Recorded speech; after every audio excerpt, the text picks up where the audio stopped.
You're live, which I'm going to go live on Facebook as well. Well, tonight, it looks like it's just me a minute. The girls should be long in a minute here. So for people that's just been watching, Rianne was just on with Sandy. But for the people that don't know Rianne, tonight, well, she's guest of honor. She is an absolute inspiration. I did share a video of Rianne on Facebook earlier. If any of you have seen it, it makes me cry every single time, I've got to be honest.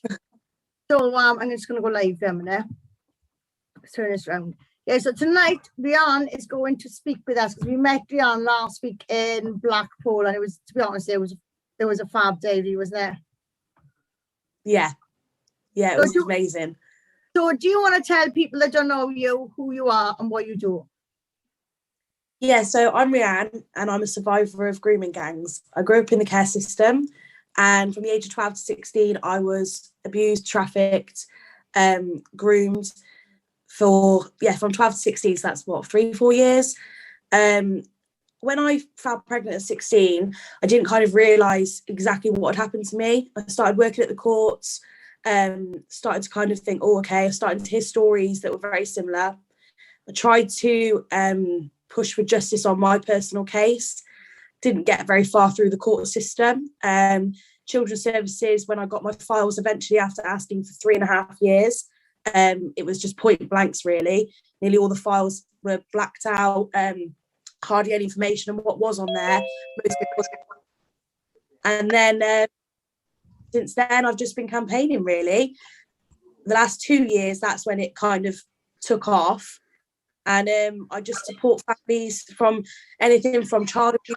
I'm supporting a family at the moment whose grandson died and their son died. Done a lot of work with grooming gang girls. I've had quite a lot of girls come forward and we've managed to help them. And I just use my voice because I feel I have a duty to. And I think that's for us, like, because you're only 25, Rianne, so don't feel like I'm patronising you, because I was a teenager on the streets myself.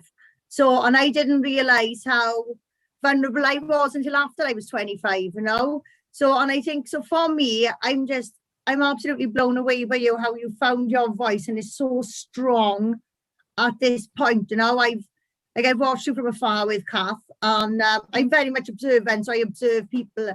And to be honest, you're just an absolute inspiration. You are absolutely amazing. And like our fight at the moment, our campaign is against RSE. I don't think people realise that the other side of this RSE, going against this RSE, then their kids will end up in a situation that you was in. You know, yeah, and I think this is very much what we are trying to prevent, you know? Yeah. A lot of people don't realise that the majority of this actually happens within education. And there has been many perpetrators that were in positions in the educational system that groomed their victims, and they were in positions of trust. People don't actually realise that. They'll hear the odd 1 or 2 stories, but it's actually more like rife than people really realise. And the education system, again, fails our children by not educating them on the signs of grooming, child sexual exploitation. So they're failing our children on that aspect as well. Yeah, this is it, right? So this is what we are campaigning against, is institutional abuse, full stop. You know, the gaps in the system, because it is set up for kids to fail. There's no 2 ways about that, you know. Hello, Adele. Hello. Sorry, as usual, 9 o'clock just seems to be the time that I'm wrapping up my daughter. And even as I just walked down the stairs, you've said, "So can I have tea now?" And I've gone, "Oh, I haven't done tea yet." I'm making for Caleb to my tea. I was about to grab a quick glass of water. Right, for some reason, I've locked myself.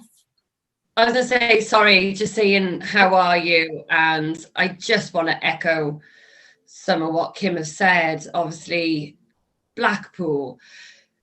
It's strange. I don't get upset over my own abuse. I never have done. Therapy has told me that's because my abuse and abuse of others has just always been minimized by the adults around me. So it became a dust it under the carpet, move on, show no emotion. It's kind of how I've always dealt with it. However, listening to other people, and I was surprised at how emotional I was at Blackpool, and every single person who got up there and spoke, I just couldn't stop the tears falling from my face. And everybody's story was so different. No two stories was the same that day. And just the heartbreak, the pain. I think the reason I cried is because the pain was still very raw in each and every one of your voices. The pain you could see was still very much real and very much a part of your life. And like Kim said, for you to have turned it around and to use at your young age, this, you know, the pattern we're used to seeing is now that you know, a child goes through what you've been through, they then spend their 20s on a destructive path of chaos. And if they're lucky, it may be their 30s then when they, you know, they make a change, or it might be that experience spurs them to help others. And then for some, unfortunately, we know that exploitation never ends for them. Now, whether that comes from relationships with men, or because they get involved with drugs and alcohol, and they're exploited by the service, you know, it's just a terrible, vicious path to go down. And yeah, I applaud you for how you've turned this all around. I think I completely agree with everything you said. I think when I left there and I was pregnant, I was completely oblivious to what actually happened to me, because they make you feel like you're in love. So I felt like it was a really bad breakup, found out I was pregnant, and I was quite spiritual, like not spiritual, but religious then. And I actually thought, she's been sent from God, I need to just get on with it. But I didn't want to be a statistic, because I'd seen how the children around me in the care homes were so self-destructive, and I was self-destructive because I was engaged in that behaviour, not being aware of what was happening. When I left, I was like, I'm not being a statistic. I'm not going to be somebody that people frown upon. I don't want people to think, oh, teen mom, you know, is going to sit on their backside all day. And I pushed myself, and I always wanted to work. I wanted to make a change. And like I said, I worked at the courts, and I saw things that I shouldn't have seen, that everyone should go through and anyone should see. And I left. And the first time I ever found my voice, I'd seen something I didn't agree with to do with the family. And I walked out, and I said, I can't sit and be a complicit in this. This is not right. And I left and I got a job. I can't actually give the name because I whistle blew, and it went through solicitors, and I'm never allowed to speak about it. However, the same thing happened there. But I was seeing, it was very much like I'd gone back in time, and I was seeing what was happening with these children, and the staff were oblivious. And again, where I found it from, I started to whistleblow, was going through the motions, and then bam, that was the first ever time I'd felt like I was involved in the whole like corruption of these people that are supposed to support you, you know, the county council, children's services. No one wanted to listen. And then I thought, I don't know what else to do. And I'd done some bank staff in the homeless shelters. And when you said about people go self-destruct for years, I was doing these bank shifts in these homeless shelters, and I was seeing kids that I'd lived in the homes with coming in addicted to heroin, crack, who were homeless or who had their children removed. And I feel very blessed that I used this. I kind of was aware of my surroundings, and I thought, okay, I have a choice. I take that path or I take that path. And by God, aren't I glad I took that path, because it was the most horrific thing ever, because these kids you live with for however many years, you become a family, and it's traumatizing to see them turn out to be what they go on to do. And even now, like where I live, I still, you know, you can go into the town centre and I see them, and it breaks my heart. And I think to myself, I'm lucky. And I'm also lucky because there was a lot of girls that I lived with, and a lot of girls I know up and down the country that went through what I went through, that never survived, that were murdered, or who hung themselves, or just not here anymore to tell their story. And I just feel like I'm obliged to do it. I feel if I don't, then I'm responsible for something bad to happen to other people. And I agree, when When I first started campaigning myself, and it was for Freedom for the Children, and I was out flyering, trying to get people to come to the protest, and I stopped and spoke with every homeless person in Cardiff and Newport that I was coming across. And I would say 9 out of 10 of every I spoke to had an abuse. That was the first thing they said. Oh, thank you. That's what happened to me when I was a kid. Or the men and the women. Yeah. It is, especially when it comes to, like, I don't think people don't want to, or just don't understand and think that abuse happens mostly with girls, when actually boys are a huge proportion. Well, it's only 2%, but do you know what I mean? But boys, they're not this small percentage that people perceive in their head. And it astounds me how many men have like that just disclosed to me, never disclosed to anyone before. And all these men that I was seeing on the streets all had an abuse in their childhood, which initially started their trauma.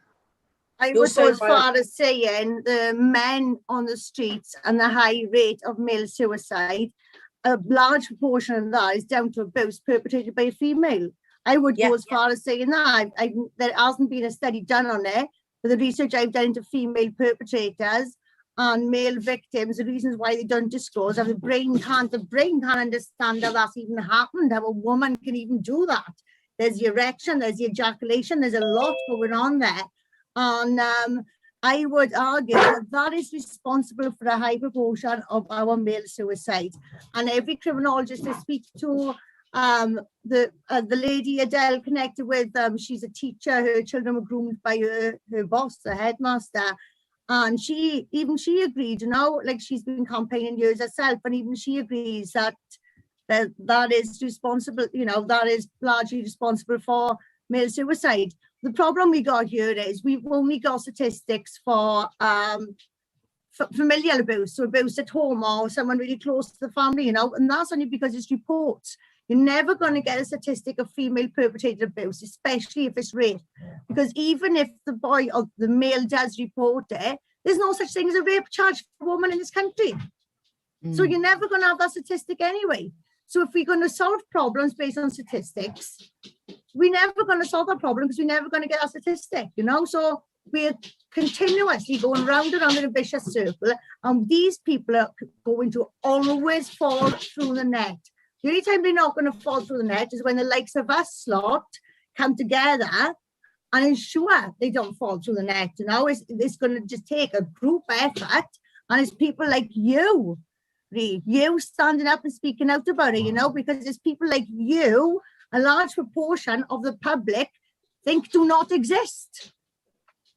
And I could just add as well there, hi Ree. Hello, how are you? Just to add as well, when you do speak out, love, people like you, it encourages and empowers others to do the same. And then when they speak up, we can realistically see what's actually going on and the damage is done, saying that systemic problem right back from school now, and like Adele said, all the people she spoke to, there's some sort of trauma or abuse, and this is being completely ignored while we hype it up in the schools, and like you said, Kim, I agree, it's when we all come together now and actually do something about it, and we will. Adele, can you do me a favour? I've locked myself off Facebook again for the second time today. Could you please share Rianne's speech from last week, love? I'd really like everyone to see. I think as well, a lot of people are naive because what we do isn't, how do I explain it? It's not something you can just click on, sit on the telly, click on and watch it, and you have to kind of go looking for people like us. And what people don't realise is a lot to do with abuse is institutional. It's buried right deep. People don't realise that grooming gangs, a lot of police officers were paid to just brush it under the carpet. God, the government instructed police officers not to investigate it for the fear of being classed as racist. So people don't realise it's deep rooted. And when you say about the homeless, you know, I'm quite happy to put myself in the firing line here, but a lot of homeless shelters and a lot of homeless hostels, the boys at the top haven't got any interest whatsoever in actually looking after the people in there. You want to see the state of some of these places. And that was another thing that I brought up when I whistleblowed. You cannot expect human beings to live like that. And what angers me the most is you've got people coming in via our channels and being put in old derelict buildings, or not even derelict buildings, ex-army barracks, and complaining. But you've got homeless people who have suffered years of systematic abuse, whether it's from the benefit system, the government, to education, social care, and they're put in these hostels, which some of them are rat infested. So how do you expect these people to move on from their trauma, come off drugs, come off alcohol, try and rehabilitate them when you're treating them worse than an animal gets treated in a shelter?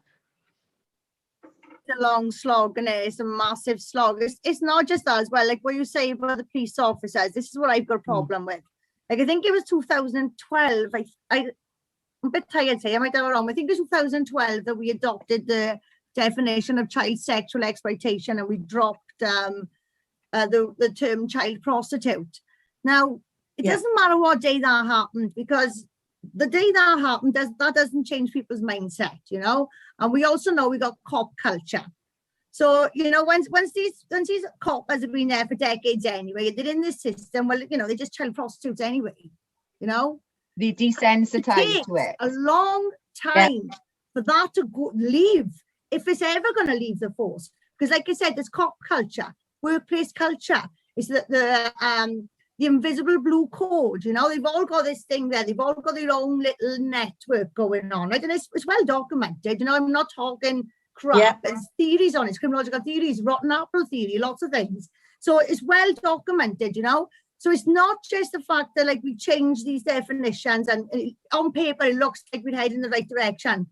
It takes a long time to get that way of thinking out of people, if we're ever going to get that way of thinking out of them anyway. Do you know what I mean? So the approach isn't going to change just because a piece of paper tells it to change. Yeah, completely agree with you. Yeah, the thing is, Kim, they've been completely desensitized to it, haven't they? You know, and like you say, to even use the words child and prostitute in the same sentence is just beyond my, but people do just roll it off the tongue because that's how long it's taken to normalize this stuff, you know, back to the 50s. It's promiscuous now, isn't it? You know, it's promiscuous. Yeah, they're promiscuous. I mean, what? And that's really actually said that, and you've brought that up, because I did a live a while ago, and I actually had some of my files out, and that's what they called me on their daily logs. When you live in particularly private children's homes, they're supposed to keep daily logs, and at night time they sit and they write up your notes, and you have to have from what you've done from the minute you woke up to the minute you've gone to bed. And if I'd gone missing or I hadn't been back on time, they would clearly put the word promiscuous.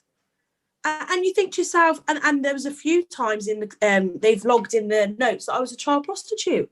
This is from people that work in children's homes that are supposed to protect you, that knew what was going on. And I'm not the only one. I've seen many files over the past couple of years of girls who have been sexually exploited, and they've used those words, people that work within the social care system.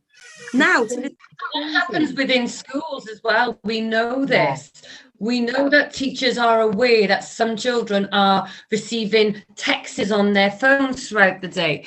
But again, they're perceived the same way. They're trouble, they're wild, you know, they're promiscuous. And, you know, we are far too, you know, when we see a young adult, whether they be 15, 16, 17, and like that, they are promiscuous, they've had a lot of sexual partners, or are presenting as somebody who's had a lot of sexual partners, you need to question, why is somebody that young?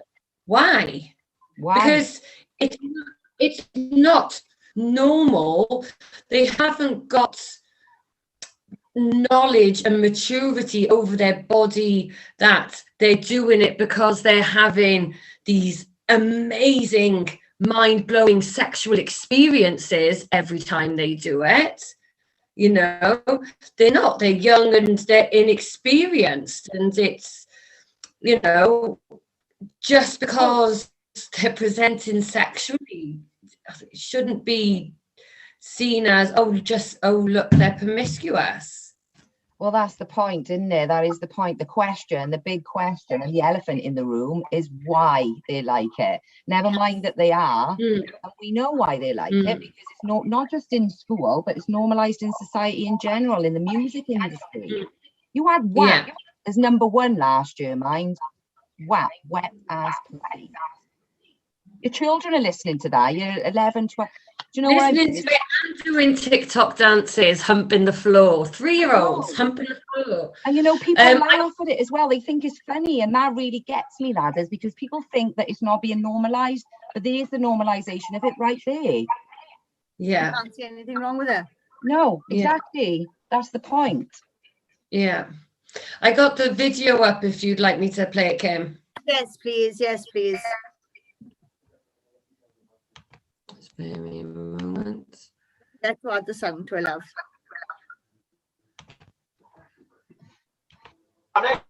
You hear it?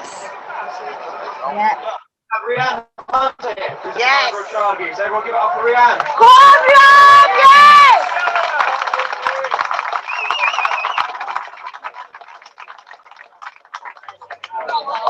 Rihanna's a legend, guys. Sorry, I don't know why today I'm really nervous. I think it's quite weird being somewhere where grooming is so rife. For those that don't know me, I'm going to go into my story today. I went into care at an early age, grew up in children's homes, got into the wrong crowd, stopped going to school, and became friends with people in the area who weren't my friends, who exploited me and other girls.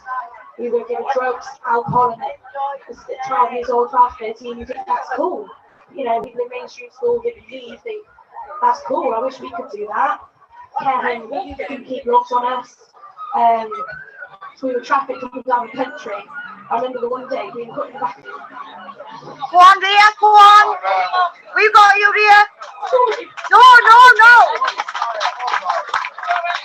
You put in the back of the car and I remember the boot being shut. I thought I was going to die, and I was only 13. Didn't have anybody, really. These people I thought I had, they didn't care about me. They just wanted to make money off me. I wasn't the only one. There was 4 of us in the same children's home. It was a private children's home. If you look into it, private children's homes, they get a lot of funding. They also get a lot of funding for specialist staff. These staff are supposed to keep 24/7 logs.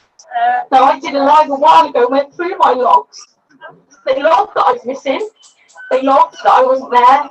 They logged that people would come to the property. It was all my fault. 12 and 13-year-olds were promiscuous, wanted attention. Yeah, we wanted attention. We didn't have love like normal families, the love that I give my children. So we were groomed into believing that these people cared about us, and they didn't. And when I felt pregnant, I was religious at the time because I strongly believed that my daughter was sent to save me. And I didn't realise even then how bad things were. I didn't realise how serious it was. I wasn't taken seriously. I went to court. The social worker that I had, who falsely put things in my files, was gone, missing. No one knew where she was. The local authority wouldn't speak about it. We went to court and they lied, and all they did was offer a letter of apology. Not want money. I wanted things to change. 2 years after going to court, I was 16. I was pregnant. 18, a woman came up to me when I was working at the courts. I was working in security and I used to work in the family courts. And she came up to me and she said, I know who you are. She said, your files, we know what happens in the local authority offices. I know who you are. So I gave her my number. A week later, she asked if we could start looking to other girls within the Birmingham area, because for years everyone's just assumed it's at places like here, Rochdale, Telford. And I promise you it goes on all over this country. It has done for decades. And it's a generation thing. You have the generations of Stanley Woodhouse and beyond. You then have the generation of Paul Charlotte Downs. You then have the generation after Victoria Agalola. And then you have my generation, and now you have Ellie Reynolds and Ellie Williams' generation. And I guarantee you there'll be a generation after. And we started looking into young girls who lived in the area, who were out of care homes, and who lived in Hellywood properties where I lived. And I was horrified. The numbers kept going, and we did our own investigation. Took it to the local authority, who told us if we would carry on looking, we might find things we don't want to look at, and there'd be consequences. And this is what they do. I'm one of the lucky ones. I've got my kids because I refuse to allow my kids because they were. Go on, Ria.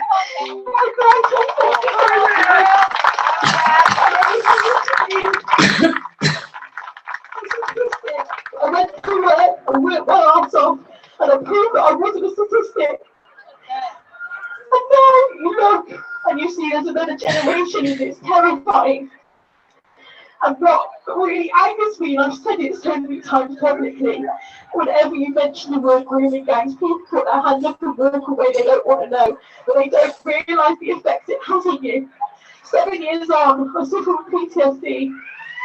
I so much change. I went through a stage where I wouldn't leave the house. I lost my job because I whistleblew again at establishments. And I struggle. But if it wasn't for a lot of you here, I would be still here today. And before I leave you all, because I'm thank God enough, the last couple of weeks within the campaign community, we've had a lot of trolling and a lot of people trying to bring people down. And after I got here last night, I saw horrific messages. And it's terrifying. As a survivor, you feel like you're going back in time again. And I wasn't going to stand here today. But I have a duty to the rest of the girls. They estimate up to 19,000 of us, there's more. Yeah. I have a duty to them because there isn't a lot of people that will speak out about this for fear of losing their children, losing their life, losing everything. And a lot of these girls have lost their lives. So I'm one of the lucky ones. I can speak here and I can stand in front of you and I can tell their stories, I can tell you mine. And the only thing I'd really like people to go away is educate yourself. Learn the signs. Be in your community and you see something, you stand up. Because you know what? All these years, people don't want to stand up because they don't want to get involved. Because they feel of repercussions on them and their family. But you could save a child's life. Thank you.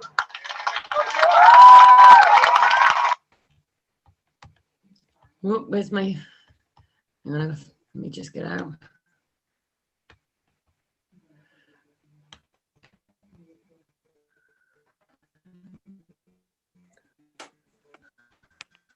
Brilliant, Dee. Absolutely brilliant. When the earth and globe.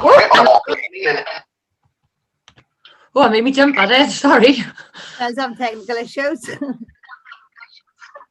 Just your words are just so powerful, Ree. And like I said, your emotion is just so I'm sorry.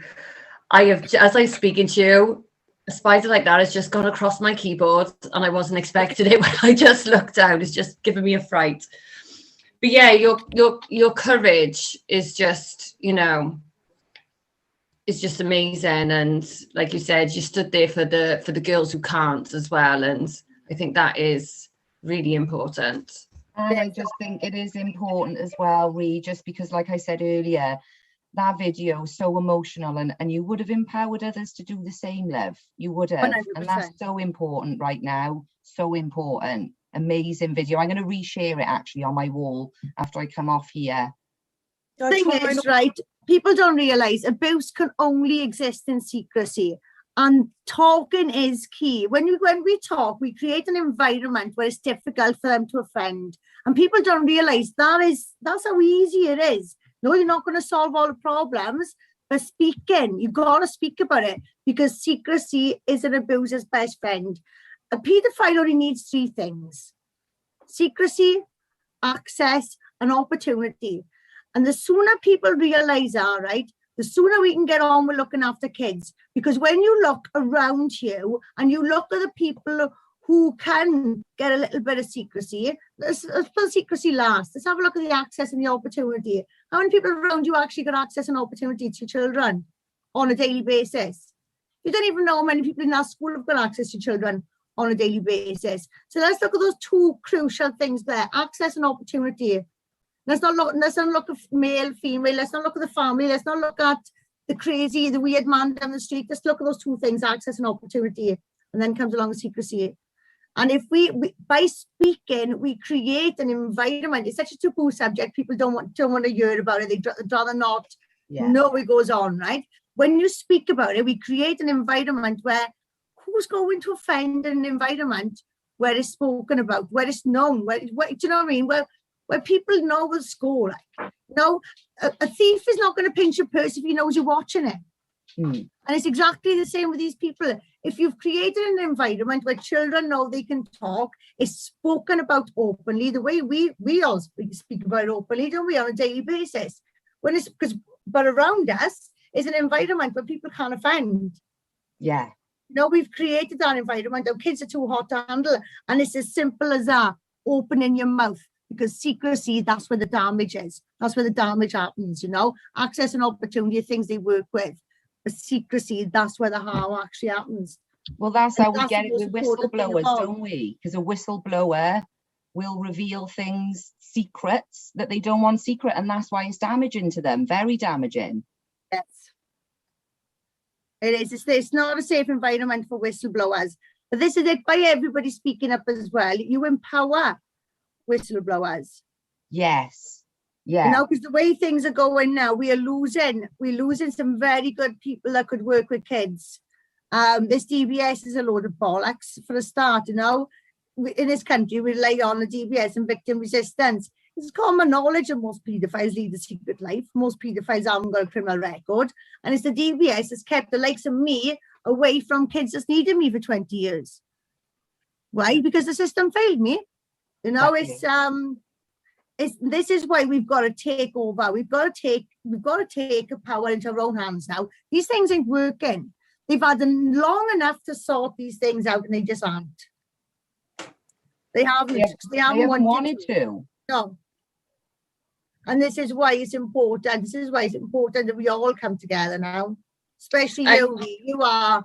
You are a shining star in this. Do you know what I mean? I think I never, at the start, I share my story, and then I kind of calmed it down a little bit because, like I said, I didn't want it to be about me. I wanted it to be about the 19,000 plus. And like you touched on, like people that whistleblow, and like I was very lucky when I whistleblow about my abuse. Nothing really came back on me. It was more when I started to witness it as a professional.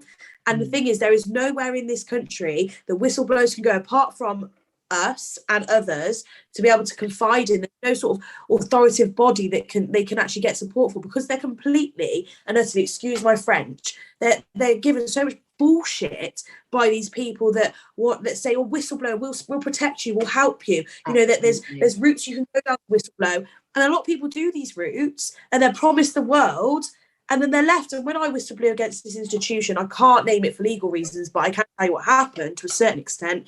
It was a homeless hostel, but it was for 15 to 19-year-olds, and then you had the other section for adults. And a lot of these children were still in care. Should have even been there in the first place, because the other part of the building was for adults. And a lot of the staff had no experience with children before they worked there. The manager actually had relations with somebody in a different workplace. When this person was a patient, they were a member of staff in a rehabilitation place, right? And she was managing this place, and the girls were being picked up at 9 o'clock at night. When we used to come on shift at 7, they'd be picked up at 9 on the dot by blokes in cars. One of these blokes worked in her old care home, and they knew that she was going out with him. They did nothing, and because we were night staff, we got our opinion didn't matter regardless of our experience. And like I've said before, I have got child protection certificates. I have done everything that I should have done to get to the jobs that I've done. But there's only so much you can push with these people. It's the people at the top. And there's these procedures in place. You follow this and more procedure. I went to the local authority and I was informing them of everything happening there, from the state of the building to the staff to the children that were being exploited every day. And I made sure the kids were okay. That's how much I was. It's too easy. It's too easy. even the job applications themselves often say no experience necessary, training will be given, because we can't get good staff to work in these places. Money is shit. Training is shit. Actually, I have applied. I've tested the water a few times. I've applied as a support worker, and I've also applied as a teaching assistant. Now, bearing in mind now my history, all the training I've done, I'm a criminologist. I am head and shoulders above the rest. I don't even get a call because I'm not required. All they want is a full driving license. They want to train you to their standards. They don't want anyone that asks questions, and they certainly don't want anyone that's qualified above their own rank. Do you know what I mean? Because these managers and that's all aspects of care. We've discussed it so much with Luke. I was getting right on my manager's asses from within the learning disability sector, with these completely untrained adults coming in to work with kids with severely challenging behaviour. And then the kids are getting a bad rep because they're hitting, biting, kicking, because they got untrained staff with them.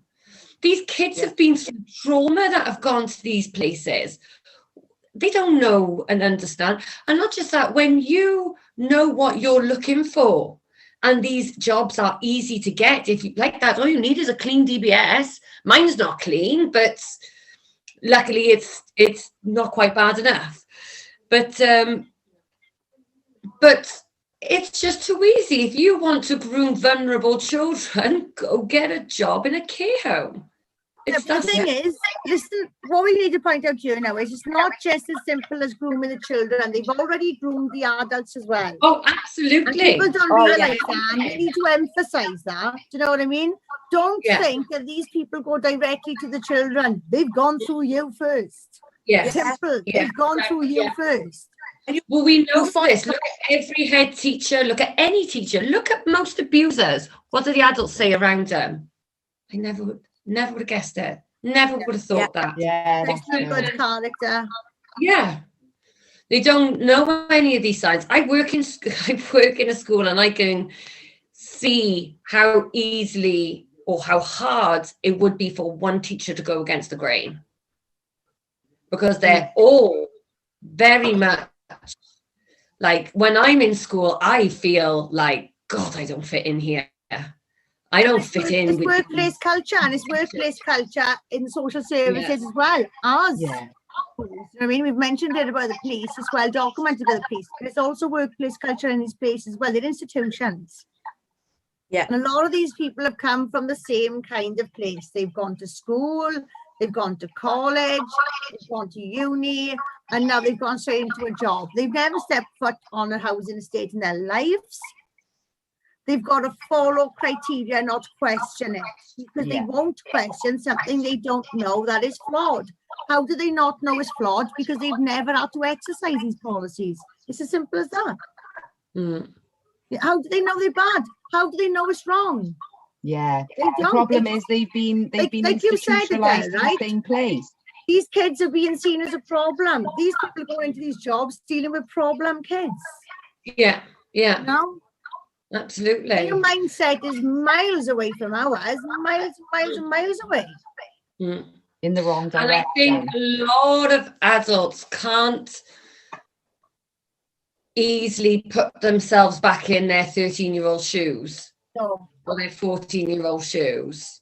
And I think I was a nightmare. I know I was. And not in a I don't know, I suppose when I was getting arrested for things way, but I was a nightmare in a way of, I was going out, I was getting drunk, you know.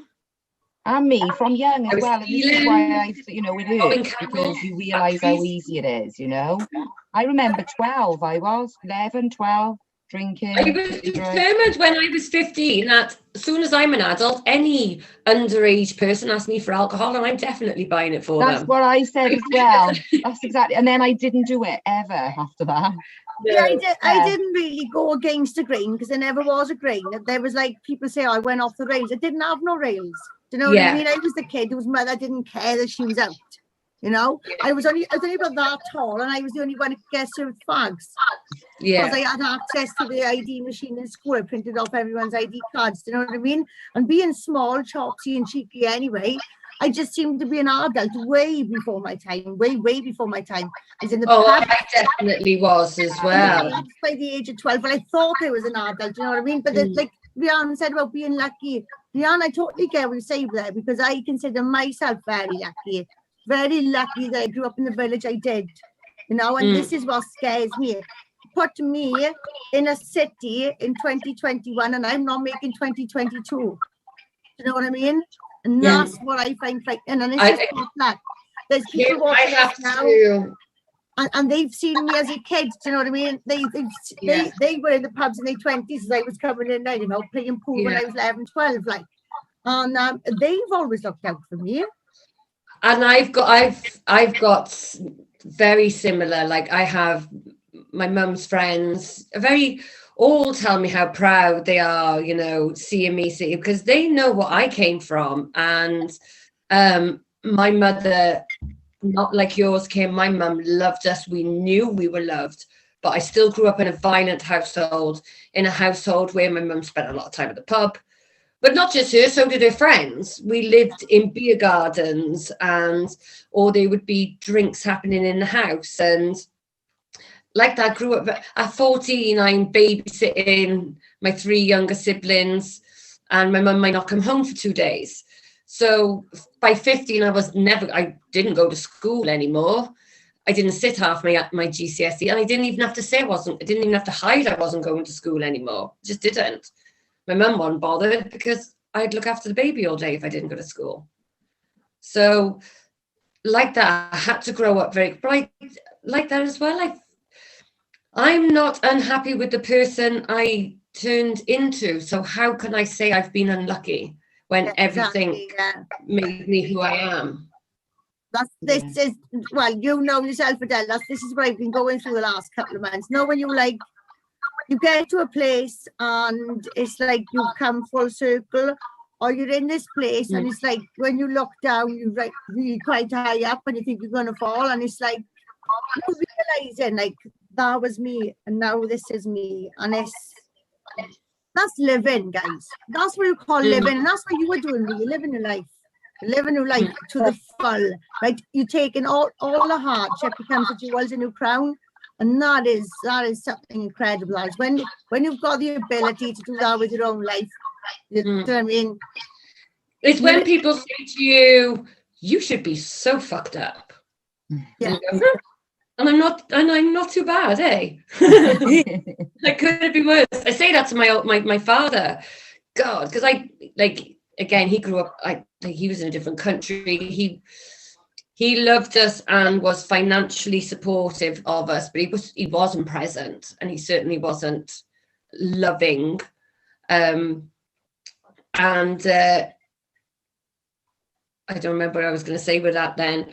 But we clashed, me and my father. We clashed big time, especially in my 20s. Did not get on at all. He made me very depressed. I couldn't understand how a man could hate his own child so much, because that's what it felt like to me. He did not like me. He didn't like the person I was. And I kind of blamed him in a manner of thinking, well, maybe if you parented me, I wouldn't be my mother.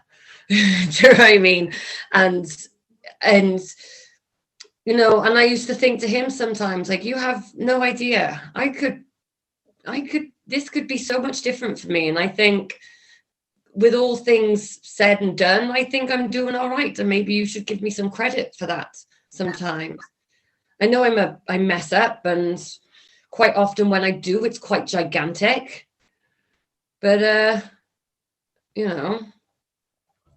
I think, you know, when they say children are a product of their environment, grow up, be what you kind of brought up, I really disagree with that, because there's so many children, people I know, the circumstances. Will you mute yourself, love, because it's singing back. Go on, start again, love. You know, when people say, you grow up to be what you've been taught as a child, or, you know, children, when you get to an adult, you then reflect the same behaviour. And there's this one thing that really bugs me about sort of children's services and family courts. A lot of people that grow up in care have their children removed because there's this all fear that they're going to be emotionally abused because they've had it. And actually, I really, really disagree with that statement. Really disagree with it. I Because do very strongly, Ree, very, very strongly, because you know that's they call it, don't they?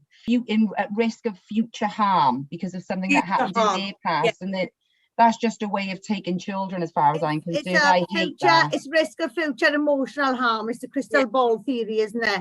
Yeah. And so much, because as somebody that grew up not really with any love, not really with any sort of parental love and trust and respect, and you don't get it in the homes because they're not allowed to hug you, they're not allowed to touch you, which I was fine with, to be quite honest with you, and I still am now. My children, I love, as soon as I gave birth to that baby girl, that love, it just is there. And I don't think, regardless of what you've been through in your past, you could ever not. I think some people do have that disconnection because of their emotional, attachment and things like that. But the fact you could take a child just from what you've been through in your past is so wrong on so many levels. And it really enrages me that the family courts will use that. And I've witnessed it. When I worked in the courts, I worked in security because I was the only female. I had to go into the family courts. They had put me in the courtrooms where they were taking children. They were getting orders. And it was horrific. The stories I could tell you. And there was a young girl, I never forget it. She was 17. They took a baby girl off her, all because of risk of future harm. The potential for that to happen. And the poor girl, and that could have been me. And I was very lucky. When I was pregnant, obviously they had to do their assessment, and I was working, I was volunteering, I was working, I was doing appropriate adult custody. I loved that. And again, I wanted to prove I was not a statistic. And this girl was very similar to me, but because I think my biggest thing with a lot of kids that grow up in the system and children that are vulnerable that don't grow in the system, there is nowhere for them to go to be able to access the stuff that I was able to access. I was able to access the internet to Google my rights, and I'd go to my LAC reviews with Leave Arch files, and I'd be stood there. Come on, then let's have it, And a lot of kids haven't got that sort of like route to go. Actually, let me educate myself and stand up for myself. And the poor girl, she probably didn't say boo to a goose. She came across really naive, and they play on that. They love it. They suck like vampires. They love it. And we need to be teaching our kids, regardless whether they're in the system or they're not. You have rights. And that's exactly what I teach my daughter. She knows her rights 100%, because that's exactly, you just hit the nail on the head. They don't want you to know these things so they can do these things in the background. It absolutely disgusts me when they do that. Yeah. And I'm scared of how many times they've probably done it. Yeah, they'd sit there and they'd laugh at me with my files, and I'd have them printing. I'd say to the care home staff, I need to use the printer, and they'd laugh and take the piss. Well, I'm the one laughing now. Exactly.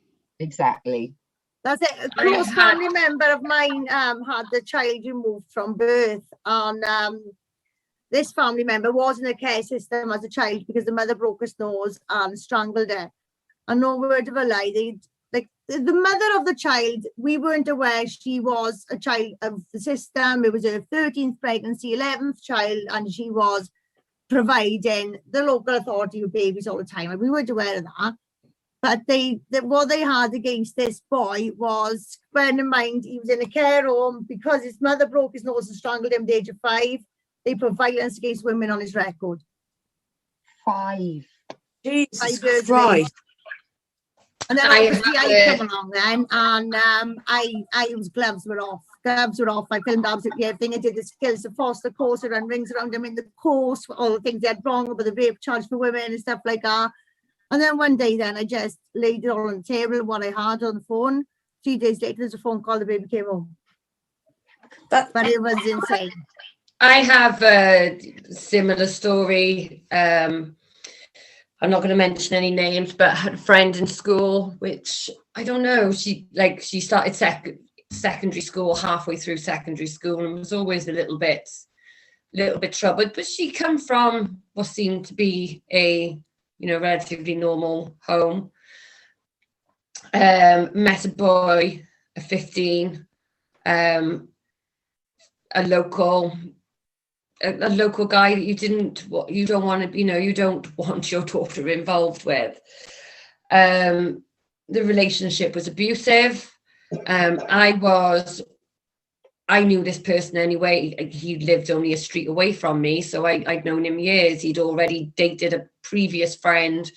He was a couple of years older. Catherine might not yet, but I know she'll know who I'm on about. Anyway, the relationship was very abusive. She was taking drugs with him. He was passing her around friends. She eventually fell pregnant. The baby, social services became involved just because of who he was, but also the baby's internal organs were growing on the outside. And she kind of knew towards the end of her pregnancy, I'm not sure if she was given an ultimatum of leaving or we're taking the baby, or it was just going to be, we're going to be removing the baby. So she had her baby removed because of this relationship. She fell pregnant again, not long after. She knew again that this baby was going to be removed. Her partner came and took the baby from the hospital. They went on the run, of course, was found, the baby was removed. She's still only like 16 at this stage, maybe 17. Anyway, this continues, the abuse continues. She falls pregnant for a third time. Her 2 previous children have now been adopted, and she's now pregnant for the 3rd time. Again, social services are waiting at the bottom of the delivery bed. This time they are waiting at the bottom. They're not giving her the opportunity to run this time. So they are in the delivery suite ready to remove that baby instantly. So that's what happens. The abuse continues for a couple of more months, and she and he do a double suicide. He died, she survived. Again, as soon as I found out, then I was down the hospital. I was like, I'm going to be here for you, and I'll support you. Because I was the only one who never stopped knocking on that door, going, come with me. You can come to my mum's, come with me. And I think by now my mother has also died. So I've come back to Wales. So that's why I'm in Wales in the first place when this has happened. Fortunately, her daughter hadn't been given up for adoption yet because it had only been a couple of months. With her mother's help, she fought to get her daughter back. She had to go and move to Birmingham, lived there for a year in this unit. Again, we're in contact constantly. Eventually she comes back, she's allowed home, she's got constant social services involvement. And unfortunately, she just seems to be unable to stay away from younger people than her, amphetamine, drugs. It was great for a while, but that spiral of that environment, had a bad. So through the years then, her daughter was being removed, but fortunately was allowed to go to her grandmother. She comes back, she lives with her mum. Her daughter doesn't go to school much, so there's a lot of involvement. She's just continually, every time she comes off the looked after child register, bam, she's straight back on it. And then her daughter falls pregnant, and social services are in. She knows from the moment she's got pregnant that pretty much they're telling her we're going to be taking the baby. The baby's going to be given up for adoption. And the moment they told me, I was like, I broke my heart, and I was saying to the daughter, I will not let this happen. They are not taking, if I've got to have your baby, so it doesn't go somewhere else, if that's the only thing that's left and we can't get you to keep the baby, then I will take that baby. I am not going to have you not have your baby. Do you know what I mean? And if there's no other options, because her nan can't do it, the reason that they're not allowing her is because they're saying her mother is going to turn her into a bad mother. And I went through, they started going through, so then I was having social services come to my house and started going through the process of getting all the checks done. Fortunately, they never ended up removing the baby, but actually the boyfriend is the one who's got sole custody. She's living with, the property is in his name.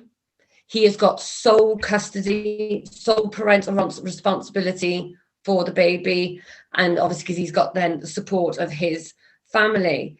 But I was horrified when I'd learned again that actually she's got no, no parental, and it bothered me. It bothered me because we know that for a lot of adults as well, if I just want to bring this to ADHD a second, we've got a lot of older people who are undiagnosed in ADHD because they're told that their childhood trauma, their symptoms are childhood trauma, because childhood trauma affects and reshapes the brain in such ways that actually trauma, which is why when a child, they won't treat trauma because they're saying it's the environment. You just got to change the environment. So you expect somebody then as an adult who's no longer in that environment should no longer have those symptoms. Therefore, they may have ADHD, blah, blah, blah. And I used to, because I was now on my own journey of awareness of ADHD, I used to look at her and think, God, she's good.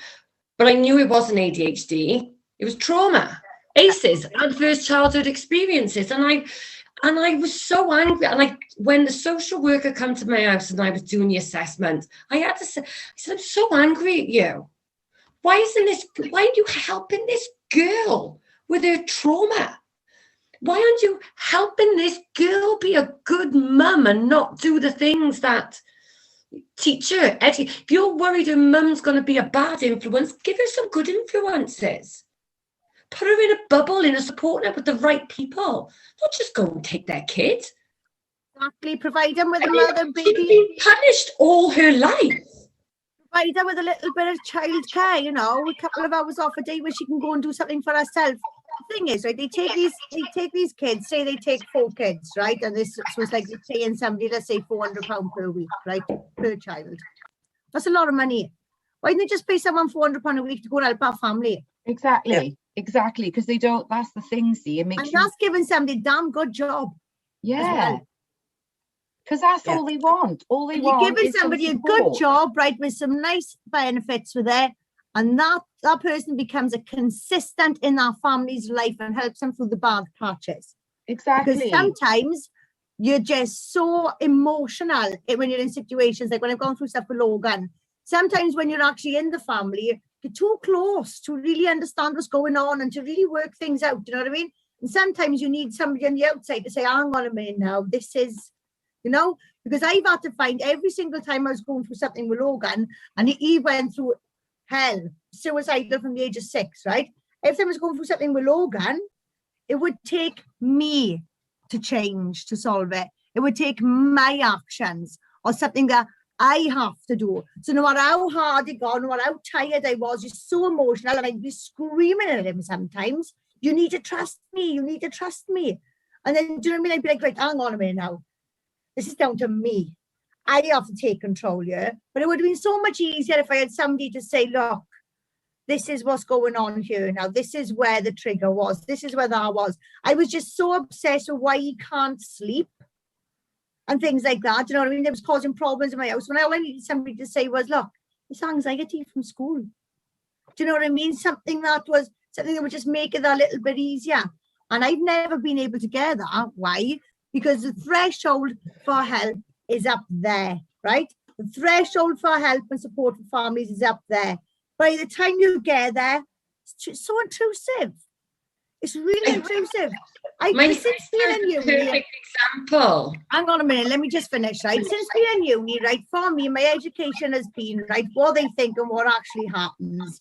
And I've worked, like, I've had this mentor, he's an incredible academic, right? He's well-spoken and he means well, his heart is in the right place, especially for troubled kids, children's rights. The more troubled the kids, you know, the thing like. And you know, he's absolutely baffled. He's baffled why the everyday person doesn't want social service help. And it wasn't until, and obviously I've been there since 2014. So every time I've read an extension, I've had to give medical evidence why, or some sort of formal evidence why. So they've kind of seen what I've had to go through to get to where I am, you know. When I actually sat down and said to him the other day, do you realise I've never had any help? I have never had any support at all. All my family needed was a little bit of support. And now he's seen my attendance for uni. Do you know what I mean? He's seen the marks where they've been lower, where they've been high. He's seen my extension applications, you know? So he knows my family with a disability, and the family as well. My family, in his eyes, could meet the criteria for support. That's what the academics think. But in reality, it's quite the opposite. I get a 40-minute assessment on the phone from the disability team just because of an autism diagnosis. My son gets 2 10-minute appointments in CAMHS a year only if he takes medication. Wow. You know, it's quite different. These academics believe, they are baffled why we won't accept help. It's not we won't accept help. The ones crying out for help don't meet criteria. The ones that do meet criteria have this intrusive intervention, and it's wrong. It's wrong, it's soul destroying, and it's nothing but hardship. And this is where we need to bridge that gap. Do you know what I mean? It's no good, because the academics up there, they come down for a little bit of research, they go back up, by the time it's published, it's 3 years on. It's not working. It's just not working. Where there's families that need that intervention, they should have that intervention, they don't intervene, it's too late. And I don't know if you remember when we were in Blackpool, I mentioned about Logan's family. Now the mother, there was continuous referrals made by the school of this mother and her children that attended the school. She also had Logan, who was 5 months old. They were known to Walsall Children's Services. He died with cocaine in his system. There was also a referral, by the way, the day before he died with cocaine in his system. She rang an ambulance, and they believe it was about 12 hours after he died. She moved him, right? So she'd done her score and left the baby who was dead in the flat with her friend, did her scoring that morning, came back, rang an ambulance, didn't go in the ambulance with him, went to A&E with her friend. He was pronounced dead after they tried to work on him, but he was already dead. In the hospital, right, in front of nurses who also have to fill out, as we all know, child protection, anything to do with child protection, you have to fill it out and you have to refer it. She stood there in that hospital with that baby dead and said, well, at least we'll get some sleep tonight, to her friend, right? This is the first thing. They offered her a baby box. She wasn't interested. When she left the hospital, they didn't do any drug tests on her, breathalyzer tests, nothing. She wasn't interested in this baby whatsoever. She was then bailed as such to her mom's address. That night she was partying. She brought a bloke home. She was then not arrested, but she was asked for a voluntary interview as to what had happened to him. Obviously fed them whatever. Then let back home. Throughout the whole process of him, from when he went to hospital and he's pronounced dead to when they buried him, she has never ever admitted anything. She told people he died a cot death, even though when they did the pathologist tests and everything else like that, came back he had cocaine in his system. But it's not a criminal offence for somebody to be charged if a child has got a class A drug in their system. The family, so the dad's family, she called him that night when he died, and it was 11 o'clock at night, and he said, I'm not coming out, it's the middle of October, it's freezing cold, I don't want him getting cold. And so he said, I'll come round the next day. He was asking and demanding social services to know why they didn't pick up on the referrals that were made after his family had also raised concerns about her and her parenting and the protection of his son. He died after 6 suicide attempts. So not only did his family lose their grandson, they lost their son as well. Social services still won't speak to the family. They won't open a serious case review. She's still walking the streets, and get this is what angers me the most. She's applied for full custody of her other children, and they're allowing it to go through the courts. And she was on Facebook selling his baby clothes less than a week after he died. So you've got the complete flip side. Complete flip side. This is Logan, by the way. Oh. And the family have looked into Walsall Children's Services. People It's don't- double figures. Again, people don't realise neglect and physical abuse is normally by the mother. Yes. Yeah. People think us mothers, we've got this shiny halo around our heads.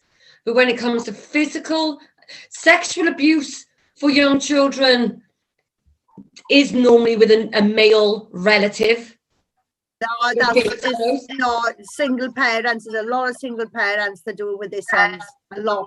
There's been one around here recently, and it was a 10-year-old. But physical and neglect. It doesn't get reported at all. Yeah. It's but yeah, people have mothers in very high self-esteem. I know a guy in Cumbraen. My favourite saying is only one mother you'll ever get. You know, that grips me when people say only one mother you'll ever get. Thank God for some people. You know, it is, thank God for some people, isn't it? But you always find as well, though, right? And I can tell this from experience, you'll always find boys that cry out for their mother's love. You will always find that. I don't know a single boy that's grown up without their mother that hasn't struggled. And like, you know, there are some out there, obviously, so I'm not generalizing, I'm just saying in my experience, that's all. From where I've come from, I've seen boys growing up and all they've done is long for their mother's love. And that's the thing, isn't it? It's the breakdown of the family unit. And then, you know, we need to be raising empowered kids now and not broken ones. And it all starts from that really young age. And we can see what's going on now, especially, you know, doing our campaign. And it's frightening. For me, with all the experience of people I know, I have to say, when it comes to females, Kim, you're probably one of the few who I know whose abuse came from their mother. And it's always, like I said, not the only, because I do know a couple, but it's always something that has done and still does surprise me about with mothers. And I do wonder, with those mothers who do abuse, if they are in a two-way, you know, with a mother and a father, what the relationship of the child is like with their father, and have they got two abusive parents, or is the father actually attentive and soft and it's the mother who dominates the household, you know, and the father just actually is abused one too. Mine was 6 of one, half a dozen of the other. So my mother was very much, she was the flighty one, but my father was dangerous when drunk. So my mother would always leather us. So my mother would put on her Dr. Martens to give us a good hygiene as well. You know, she loved kicking us. But now she can't walk without crutches. You can see how that turned out. Then there was my father then, that guy at the top of my UPS. I put on brand new clothes just to show my friends. I was only 12 years of age. My brand new friends from comp, which I'd never met before. And because I'd at the top of my UPS and he'd had a drink, he cut my clothes off me with a carving knife in front of my friends. You know, and I was more concerned about what my friends had seen. Do you know what I mean? So it was very much, I always thought it was my father that used to beat my mother, but then, because I was all for my mother until I was 14. I was all for my mother. I was me and her against the world. I couldn't see any different. Couldn't see any different at all, you know? But then I was all for my father then, from the age of 14 onwards. So, and then it got to my 30s, and then I realised, you know what, they both pair of wankers. You know, they bought a 6 to 1 half dozen. And if you look at my social service paperwork as well, like I said, I didn't grow up on a housing estate. Our house was immaculate. My father's a talented toolmaker. My mother's a talented painter, porcelain painter. We never had holes in our clothes. All through my social service paperwork, he said house immaculate, house immaculate, house immaculate. when my mother and father was good, we were very much looked after. We were really looked after when they were good. But they married each other twice as well. Do you know what I mean? It was every Christmas was brilliant. Christmas Day, by New Year's Eve, the house was smashed to bits. Do you know what I mean? So it was very much they. Yes, when they were good, we had a good life. But that was just snapshots in between, and that's what it was all about. It was about them two all the time. Them two. You know, me and my brother really didn't come into it. We were just weapons. You know, my mother and my father nervous breakdown by keeping me away, you know, and we were just weapons. I was even trained to go into court and testify against my father in lots of incidents where she'd put memories into my head, like. But yeah, I've been looking at a guy tonight called, what's his name? Gabor Mate. He's Canadian. And he was recommended, his book was recommended on a podcast I was listening to on ADHD. He's a guy who's got ADHD children. He's Canadian, but he's Canadian. Speaking about him. There's a bit of a twang coming in your voice today. That's just speaking about him. And when I went to look for him on YouTube, then I could see that he talks a lot, huge amounts around attachment. He does a lot on behavior. Very surprised I've always been a fan of Jordan Peterson, and he's very anti Jordan. And it was very interesting hearing him say some stuff, what he was talking. He talks about positive parenting and emotion and relationships. And I was having a bath earlier and I was just listening through a few of his things, and I found him very soothing to listen to, very soft. And he was talking about, down to things like, when using, like you put a kid on a timeout, or when you ignore a child, you say, I'm just going to ignore you until you calm. And how that's essentially what you're saying is, when you don't behave how I want you to, I'm going to withdraw my love. My love is a token. You either get it or you don't, but you've got to work to earn it. And he was just saying this stuff, and it was just, I just liked what he was saying, and I thought, I'm going to listen to some more of what he has to say on numerous things, especially around attachment, because studying psychology myself, I know how important the first 3 years are crucial. The first 7 years are very important, but those first 3 years are crucial, and attachment is more crucial than, it's detrimental, and people just do not appreciate or value how everything that they do with their children is making that adult. Mm-hmm. Nearly every adult, especially an adult who holds any pain, would tell you that pain comes from their childhood. Yeah, of course it does. My eldest son, he's so much like my brother. Sometimes I call him his name, right? They are just so like each other. But like, my brother was in a care home when he was 5. He was in a residential school when he was 8. He was classed as a problem child. No school would take him. He wasn't a problem. Do you know what I mean? We thought he was a problem. I thought he was a problem. I thought he was a massive problem. But he wasn't. And when I had my boy and the oldest, I set out to prove nurture, not nature. Do you know what I mean? And like, if you look, my brother has come on well in adulthood. That's because he found boxing and he found that himself. My mother and father can't take no responsibility for that. Do you know what I mean? But they just had such different lives. My brother and my son have. It's incredible. Like, do you know what I mean? Like, and this is what this guy is saying.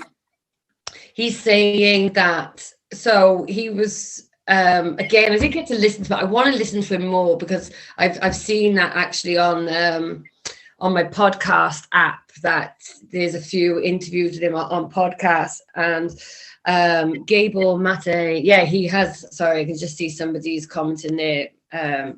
has ADHD himself and ADHD kids. And he said his relationship with his kids were fractured because he kept saying, like, with his boys, because he kept thinking, I'll just wait until they're older and I can have an intellectual conversation with them about stuff, then it'll be all right. And he said, I'd ruined it. They now wanted their peers, not me. They didn't belong to me. They didn't want to belong to me. I wasn't there. I wasn't present. They wanted to belong to their peers now. And I couldn't get that back, waiting for them to get older, for them to understand and to explain. I wasn't present. And the best thing, and the funny thing is, I was looking at it because, I realized with my own ADHD, with my daughter, my family, my partner, that unless even for PCP, if I don't manage my symptoms, I'm not going to get very far, and it's going to cause problems. And so on my little search, I found him, but as I said, he doesn't just talk about that. He talks about parenting and attachment and the importance of, he just says it's just about presence and love. Let your kid have a kick off. Yeah. They're allowed to have a kick off. And this is partly why Grace doesn't go to school and never has done. She's been with me. That's not to say she's stuck to my hip. She's a very, very sociable kid. But it was interesting that, because I know I do it, and I know my partner does it. I know we both do it. When the kids have got upset and got emotional, I do it with my niece. That's it. Stop. Enough. Stop. Suck it up. And he's saying, but that's exactly what you're doing. You are teaching your child to suppress their feelings. That's not healthy. Any emotion. To suppress any emotion is unhealthy. Now, where what you got to do is say, I can see you're emotional. Go through that. You've got to let them learn to self-soothe, to self-regulate. Otherwise, when they get into adults, they're going to blow up. You're just telling them how to suppress. Yeah, and I thought, I was listening. I was like, oh, bugger, we do that. I do it. Just for me, it's the opposite, because obviously with Logan having sensory and meltdowns, it's been strategies. So it's never been a case of suppressing. It's been a case of, right, you need your kick off now because you're not having it at midnight. So it's scheduled in 4 p.m. You kick off, right? Anything that's going on in school, you kick off right now. You're not doing it at 12 o'clock. So it was it was pulling it out of him. Do you know what I mean? It weren't a case of stop. It was a case of get it out now. I do the same. I do. When Grace is crying or whatever, we just sit and talk about it. You know what I mean? And she's I can be hit on this because my temper, I don't want to say my temper because that makes me sound bad, but I can be. Oh, we all got a limit, Del. We all got a limit, though. Do you know what I mean? No, I'm the same. I'm the same with Logan, do you know what I mean? Like, I will say to him, like, I will warn him, right, it's hot. You haven't been to sleep. This has happened, that's happened. These are all things that trigger you. You are being the moron right now, not us. It's you. These are the things that's happened. This is why you're like that. We're understanding you're like that, but now you're being unreasonable. So it's like we got to try and I got to show him. He tries to think that it's us. Went to him. No, look, it's Christmas. It's this. It's that. And you're just. And the thing is, I feel like that with learning disability, because learning disability is what I know and what I love. You want to see me when I'm in SEND school and when I'm in mainstream. I'm two very different teachers. Yeah. I've got less patience. Don't get me wrong, kids, your parents, your kids are safe with me, but I do have less patience in mainstream school to what I do, because there's a bit more of an expectancy, especially when there is somebody who is SEN in that class. You have an expectancy of, now they don't really realize, but I expect now at your age for you to know that it's wrong. But I keep saying to my partner, I've had the biggest eye-opener in year 3 of my life with a class full of 8-year-olds. I did not know they were so bitchy. I thought it was just my partner. I thought it was my daughter and my partner's son. I thought they were the bitchy ones. And then I went into a class full of 8-year-olds and I was just like, my God, wow. Oh, we need some kindness classes in this class. Yeah, but the thing is, like, what are kids growing up in now? They're growing up in an environment where their parents are always on the phone anyway, and everything's a competition. Yeah, Everything's a exactly. competition. You know, it's like, look at Elf on the Shelf now. I always say this about safeguarding, don't I? If we could make safeguarding as popular as Elf on the Shelf, we'd be on to a winner. Mm. We would be on to a winner. They copy everything else. Yeah. Why can't they copy this? That's what I mean. We got to make child protection cool. Yeah, we Yeah. have, haven't we? Sorry, It can would I just already be cool. jump in a second? Because I see Sharon here is saying, like, Rian, I'd love to hear more of your life. And we have brought Rian on here, and I know I've been she's a waffle. So I would like, if everyone else likes to bring that back to you a bit, Rhi, and let everyone know what you're doing now. What are your goals? What are your plans? What's your ambition now? Where do you want to take it? Where do you want this? I want to see, the thing is with me, I always say I've got this plan, I've got a plan, and people go, oh my God, that's so unrealistic. But with me, you girls know, like, if I say I'm going to do something, I'm going to do it. I really want to push out a lot of the child abuse in regards to grooming gangs. That is the biggest thing. I want the British public to start changing their opinion on grooming gangs. That's one of my biggest goals, because as you've seen through the decades, the general public, I wouldn't say they were complicit in what happened and what happens now, but they don't help.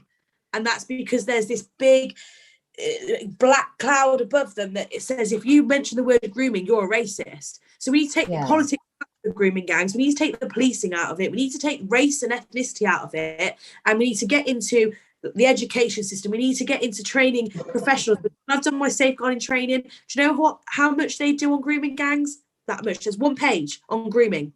One page. We're saying, where's it in the education? We haven't seen anything that we've seen of the education yet. We've not seen. There's nothing. A great, we've seen nothing on grooming. And I totally agree. We got to take race and ethnicity. Every time you're blaming it on one, you're subtracting that another one exists. It's the media. The media does it. The media. And then sort of like my next, like, I've got so many different pies going on, my fingers in all these pies. My dream, and I've said this when I left the place I whistle blew, my dream is to apply for funding and open a safe house for girls that have left the grooming situation. And I'd like to train them up to do what we do if they want to do that. I'd love to look after the girls that are pregnant. Create an army. That's what you want to do. You want to create a bloody army. Statistically, the majority, I can't actually give you the figures because I've got all this paperwork in front of me. I like to give you figures, and I haven't actually planned to be asked this question. But I know the high statistic is the majority of girls that are survivors of grooming gangs, they lose their children. So I'd love to be able to bring them to me and to a team of incredible people, and let's get these girls back into society. Let's get their kids living with them. And my biggest thing, that's like the big dream eventually. My biggest thing is to get all of those bastards that have been complicit in this, every local authority, to be held accountable. And it needs to be publicised. And we need to make these people, the word's gone out of my head. We basically need to say this is not acceptable, and we're going to make examples of you, and we need to warn the next generation of social workers, the next generation of teachers, if you are complicit, if you ignore this, you will be held accountable and you will go to prison. I think it should be a criminal offence if you do not safeguard a child that is in your care. It's a breach of trust, a breach of, they have not fulfilled their role. And I absolutely. They've just brought in a law. They just brought in a law that if you assault an emergency service worker, which includes a paramedic, a prison officer, a police officer, you get double the sentence. So should you get double the sentence if you take advantage of your position of power then, or authority? Absolutely. And I just want to say one other thing what you said earlier. Sorry. That seems to only be if somebody sleeps at the moment, isn't it? If a teacher sleeps with, or a social worker sleeps with, that's the only time that breach of power is a thing at the moment. Am I right in saying that? I haven't got a clue. So like a 17-year-old, a lecturer can't sleep with a 17-year-old, even though they're of consent. It's a breach of trust. They can't sleep with anyone in the you're not allowed to have a relationship with them or anything. But I Yeah. want to take this back to Leanne now. V, when you said earlier you don't want to make it about you, you want to make it about the 19,000 other girls out there. I'm going to be completely honest with you now, right? That 19,000 other girls out there, the general public don't care about. It has to be about you. Your face and your story makes it real. That number doesn't. It Yeah. has to be about you because that number is just a number. This is why they don't. This is why they don't respond to paedophilia, because by the time like the historic cases come about, we're not looking at people's faces. Mm. Yeah. You're What was looking at back things- then is back then. So you need to. I know exactly where you're coming from, and your heart is so genuine and pure, and that's why you've taken that approach. But it has to be about you. It has to be about you. It's your story, it's your voice, it's your face. It has to be, because those 19,000 aren't turn out. You Yeah. know, and that's the only way you can speak for them. You can tell people how many it's happened to all you want. It's never going to register with them. Speaking to you, meeting you, listening to you, that's going to have a bigger impact than anything. People aren't going to forget you. Absolutely. You really did know. I don't know how to take it.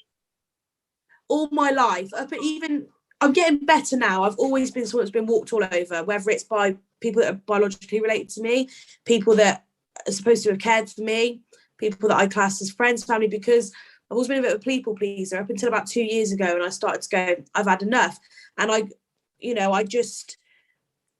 feel like I have a duty. I feel like I'm responsible. So when I saw yesterday somebody put a status up about me. I didn't see it till late because it was my daughter's 8th birthday yesterday. So I had a house full of kids, and it was just crazy. And I sat down last night, and I don't drink, and I had a couple of glasses of wine. I started to read through, and I don't know how to take it, because I've never, like when we were saying about children, and you kind of learn as you go into an adult. I was never really complimented, and I've got to be very careful what I say about my family life before care. I've told Catherine, I think, before, because there's been things, I've had solicitors' letters and all sorts trying to stop me from speaking, and it just scared me, because my kids are my world, and I've gone 7 years. I've got 2 children now. I've got an 8-year-old and a 1-year-old, and I've never had any fear of them being taken from me, because no one's ever planted that seed.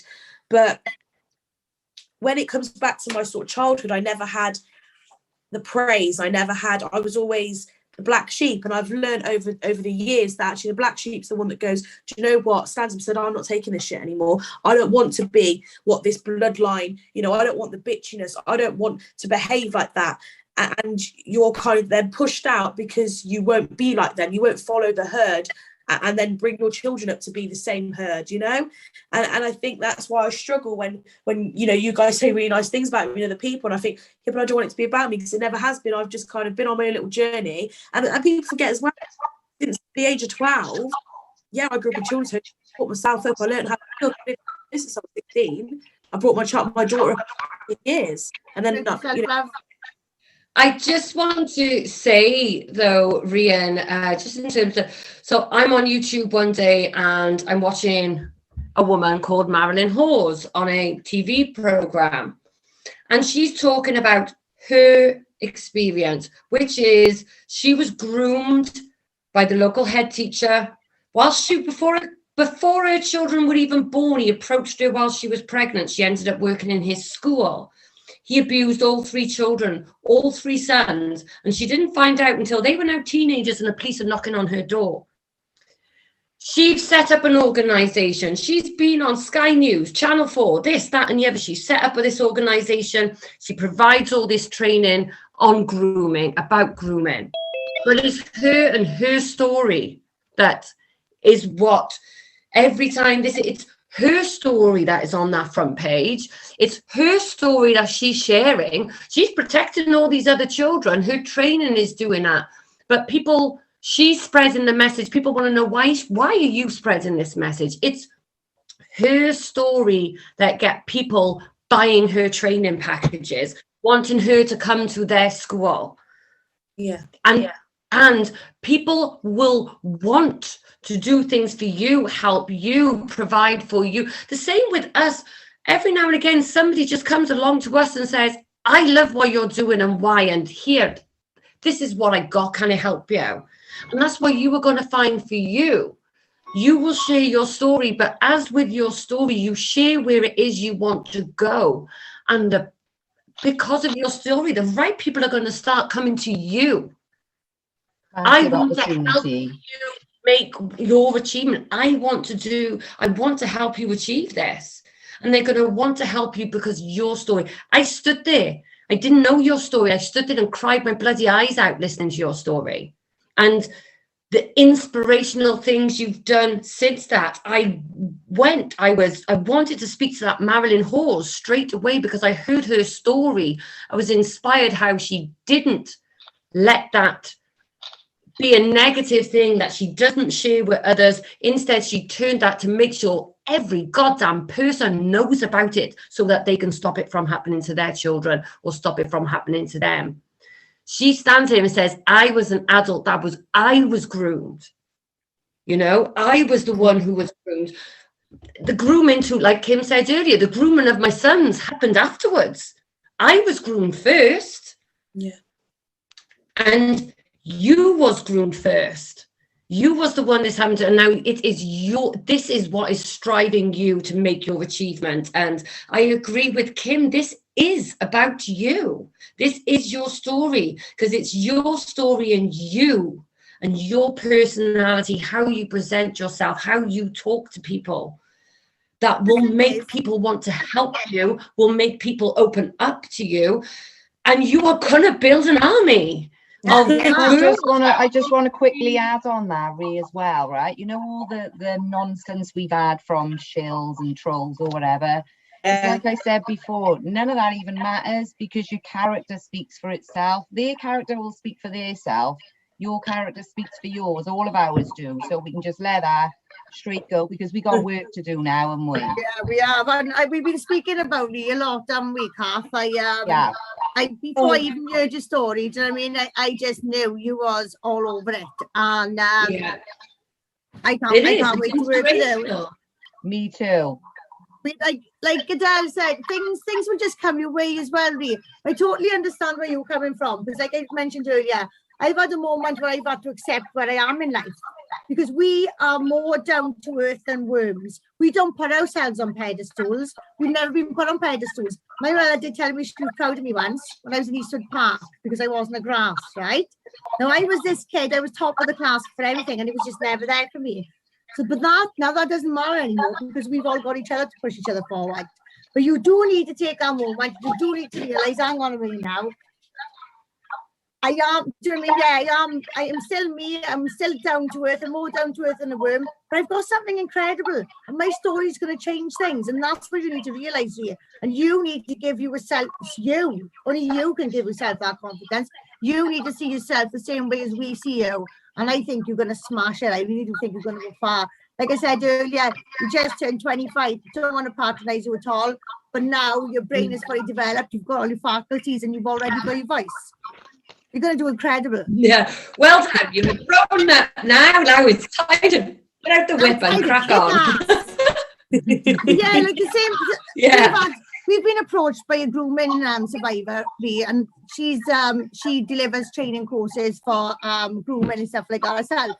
But she's been watching the work that we've done, and she's given us a really important gig of writing a training package. We're going to deliver it to this important department. We can't say too much online, no? Yeah. But an element of that as well, all she wants from that is victim impact. But that's fallen on our lap. That was a long-term goal and long-term dream of ours, but it's fallen on our lap now. And as we are writing it, obviously, we're going to need input from people like you, aren't we? Kim, can I just say something? You can say whatever you want, darling. Hi, guys. Hi, Al. I just wanted to say to you, right, I've seen bits and pieces and some of the clips from Blackpool last week, and you were all absolutely fantastic. And listening to you tonight, you girls are really, you don't know what warriors you really are. You are absolutely brilliant. And I am proud to call you my friend. Honestly, you are brilliant. Well done, girls. We're proud of you too, Alan. You're absolutely brilliant. Thank you, Alan. Tonight, mate, I tell you. We're all a team, aren't we? Oh, what? We're all a team. I know, we are. We're brothers and sisters together. That's it. The thing is, Alan, we got to do it, and we've all got to come together now because child abuse is massive, and it's not yesterday's story. Do you know what I mean? It's going to be tomorrow's story, because what's happening today is going to come out tomorrow. Well, I don't want to listen to stories tomorrow. Yeah, you've hit some great points tonight, because it doesn't matter what gender it is. It's not just girls; it's boys as well. You know, as a guy, I had women abusers. Now that might sound a bit ironic to some people, but I was touched up in the bathroom, had carbolic soap forced in my eyes and my mouth, and slapped and beaten and by women, and tortured by women. You know, women are the most violent offenders when it comes to sex abuse. They use objects as well. They are very, very violent. And there's usually a pattern as well. When if a female is abusing her sons or her children, very often the grandmother does as well. Yeah. There's not enough work done on female perpetrators, but when you look at everything and you pull it all together, so you look at the models of offending, that's all applied to men. Well, hang on a minute. Now, what you're saying about men, women are there far more than men. You know, so absolutely. It's access and opportunity. Access and opportunity, then comes the secrecy. You seem to get better and better and better. Adele, I listen to Adele, and I tell you what, she's almost becoming flawless. Oh, thanks, Alan. Oh, thanks. Well, on my note, when I got a chance to speak, do you mind if I address some comments on YouTube? You carry on, love. You carry on. It's mostly Lisa and Mammy Bell. I don't know if I know who you actually are, because Lisa is saying how she pushes people away, and Rian, she's kind of you saying, oh, I don't like this positive attention, and how she kind of feels the same, that, you know, you push this positive attention away. And she's also saying how her groomer died last year, and it's left her feeling very angry. And again, Lisa is commenting how she regrets never going to the police about her abuser. And I just want to say, like, I don't know her story, don't know who was involved, but I don't know, is it ever too late to go? Because we hear these stories all the time of certain people who have gone to the police all these years later. I have a family member.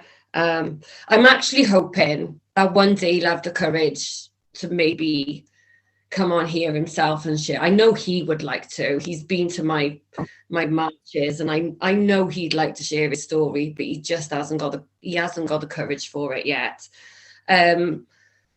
Now, he was fortunate that when he went 24 years later, it was because other people had now brought allegations forward, or new allegations had come out, and just by chance we found out about it, and he was able to add his on 24 years later. But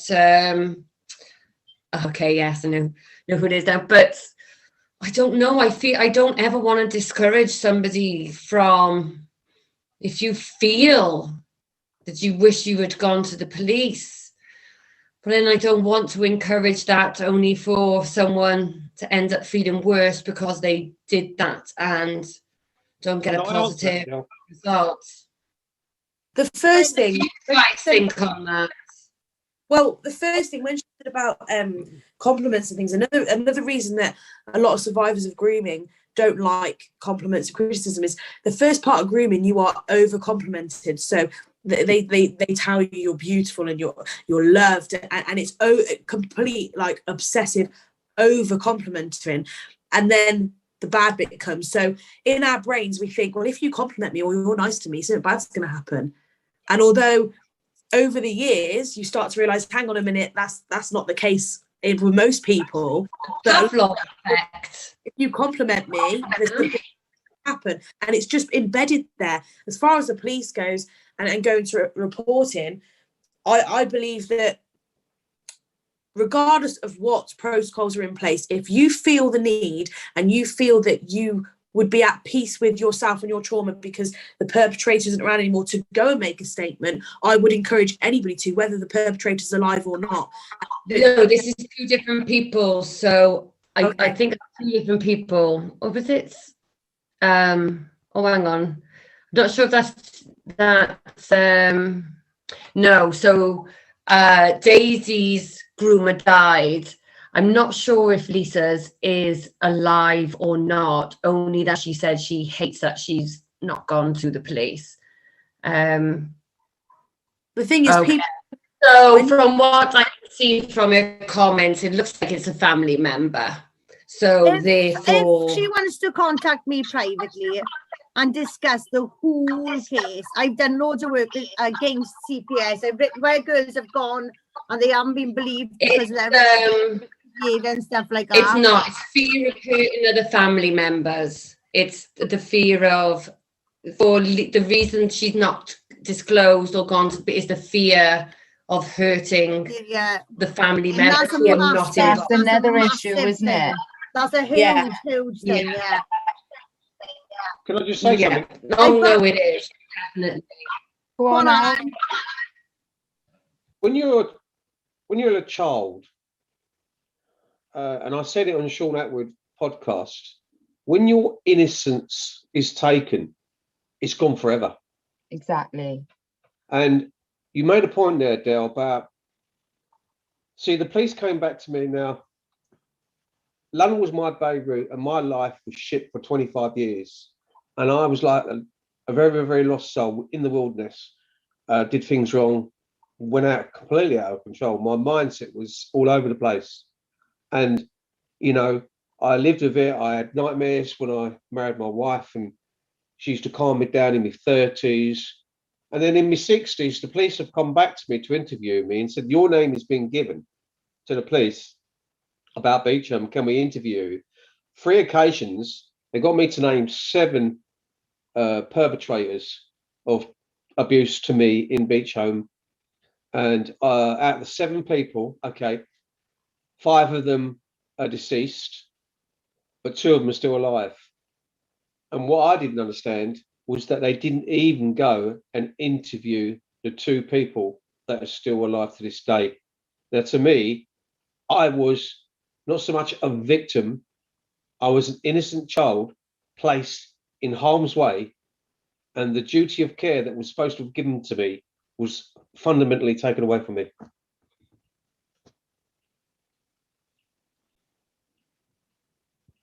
To be honest, I feel a little bit emotional, I am.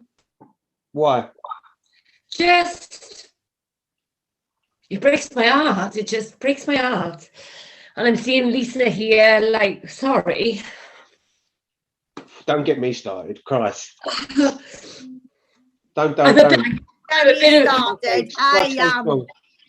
I am all hormonal at the moment, I am. And I'm just seeing Lisa, like, I can see Lisa has told her family. And, you know, I've experienced that. I spoke out with my family. It was very much brushed under the carpet. And my grandfather abused me, abused his own daughter. I was brushed under the carpet. But it just breaks my heart how common this is. And your story, Alan, Rian's story, Kim's story, just stories here on YouTube. And I get overwhelmed. I get overwhelmed with, Sandy and oh my Jane. God. They tried to design Jane into a designer, blue-eyed, blonde-haired baby. You know, if you've not heard Jane's story, I cried my eyes out. I know, it stayed in our hands as well. Yeah. But you know yeah, what? This is my biggest concern. My biggest concern are the kids in care. And Yeah. I was, oh God, I'm glad I grew up in 2019. When I went to a prison, I was, like I said, I grew up right in a village where I was the street kid, right? You know what I mean? Nothing was too hot or too heavy, but I was just like a rogue. When I went to jail, all those girls you speak about, where the kids have been taken from them.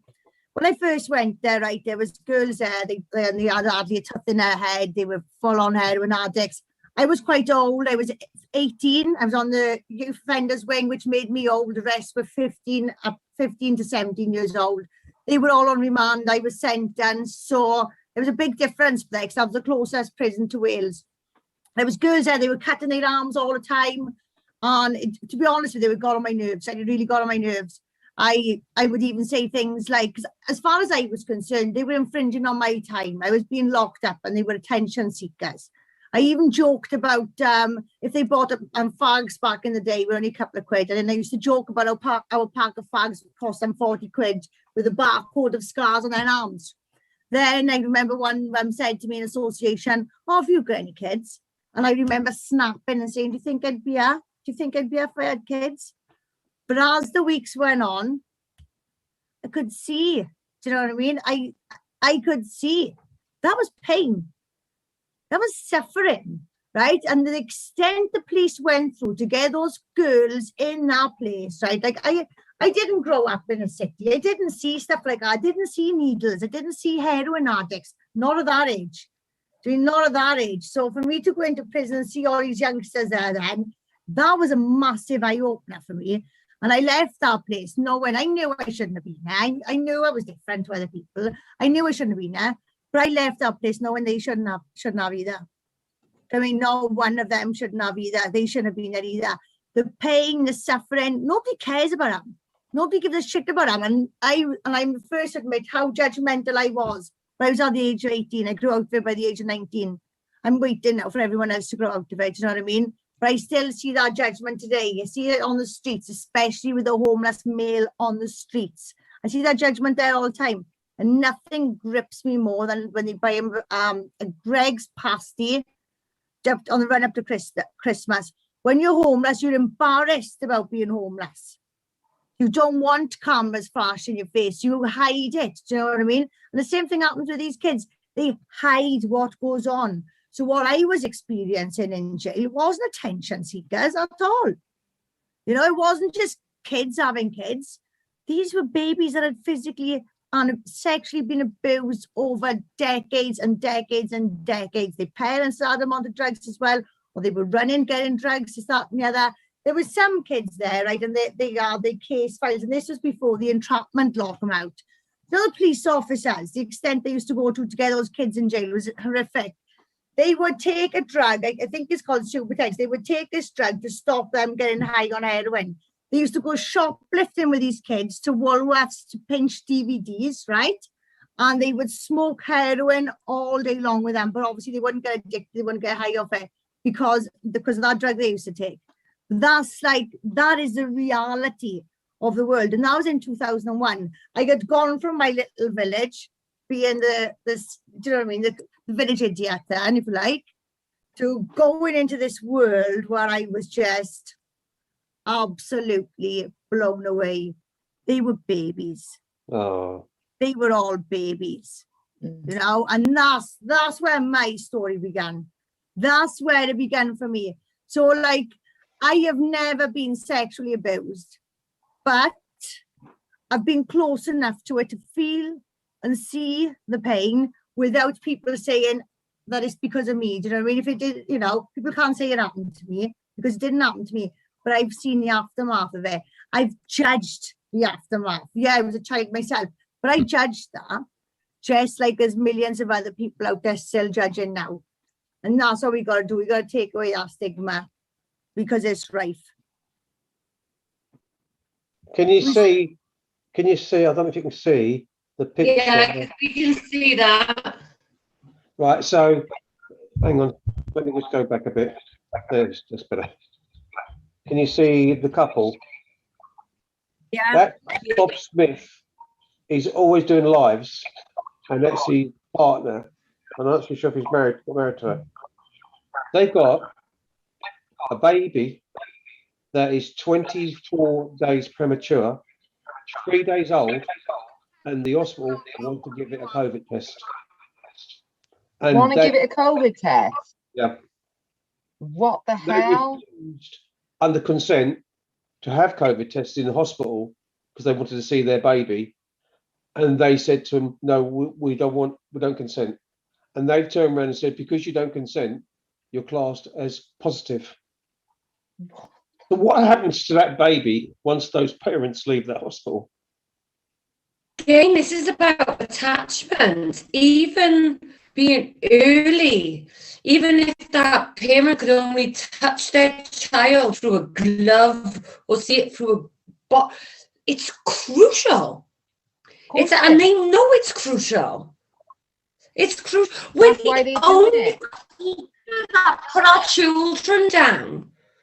You know, the Western, you've got earlier civilizations, our children would have never touched the ground, but now we don't pick your kids up, don't soothe them when they're hurt, don't attend to them when they're crying, don't sleep with them, we'll keep you separated. The baby, it says it's the most vulnerable it'll ever be in its life, and we're not going to let its parents be near it. Well, it's intentional, Dal, though, isn't it? It's intentional. They want to break that down, and they do it as soon as the baby's born, or even before, when they're telling you not to do these things and whatever. And it's created just this whole system. Well, Catherine, I've got a show on Tuesday at 7 p.m. on Wake Up UK, and they're my guests this Tuesday, and they're going to tell us all about their story and what's happened and what they tried to do about it. And they're going to explain it in more detail themselves, and I'm going to let them speak for themselves and let them do it.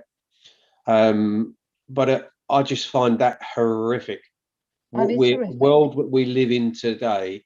And early on, when you were all talking at the top of the show, you mentioned about, goes back to the 50s. There's such a thing as historic child abuse. So we're going back even further than that. Oh, yeah. Yeah, I just meant from an educational point of view, after Alfred Kinsey with the sexualization of children coming in started pretty much from then. Well, it was anything post-World War II. That's when everything shifted up a gear and they implemented all these things, but it's just taken this long to be drip fed. Yeah. And now they're ramping it up as fast as they can. It's been coming from kids on all cylinders at every angle. Paedophilia, LGBTQ, ISTVWXYZ, and through medical interventions. Well, they're being attacked all angles.